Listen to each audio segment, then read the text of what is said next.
ថ្ងៃនេះបានមុខម្ហូបពិសេសស្ងោរទំពាំងជាមួយនឹងឆ្អឹងគោលាយជាមួយនឹងវាវគោបន្តិចដំបូងយើងដាក់ឆ្នាំងដាំទឹកមកបន្តែយើងដាក់ទំពាំងស្រុះហ្នឹងពីពេលដែលទឹកមិនទាន់ពុះទៅនិយាយរួមពេលដែលយើងដាក់ឆ្នាំងដាក់ទឹកហ្នឹងគឺយើងដាក់ទំពាំងឲ្យហើយមកដើម្បីឲ្យវាអស់ជាតិហាងល្អហើយយើងដាំទឹកមួយទៀតដើម្បីស្រុះសាច់គោហ្នឹងឲ្យអស់ក្លិនគោក្លិនសាហ្នឹងហើយយើងស្រុះវាបកប្រងទៅយើងយកវាលាងទឹកចេញដូចតែទំពាំងដែរហើយបន្ទាប់មកយើងដាក់ឆ្នាំងមួយទៀតមកដើម្បីរំលែងគ្រឿងរបស់យើងដូចជាស្លឹកក្រូចគល់ខ្ទឹមនិងដាក់មើមខ្ទឹមជាដើមហ្នឹងយើងរំលែងវាឲ្យឈ្ងុយញ៉ាំបានរំលែងរហូតដល់វាហើយក្រៀមក្រៀមទេគាត់ឲ្យរំលែងឲ្យវាឡើងស្រួយឈ្ងុយហើយខ្ញុំចាប់ផ្ដើមដាក់ទឹក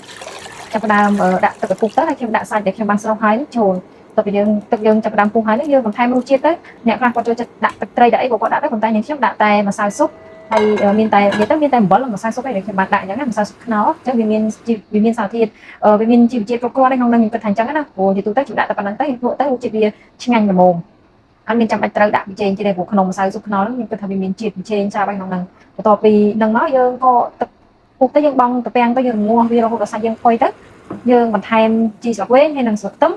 រួចជាការស្រេចនិយាយទៅសម្លដែលខ្ញុំតែងស្លប្រចាំថ្ងៃគឺបែបនេះបែបងាយអរគុណច្រើន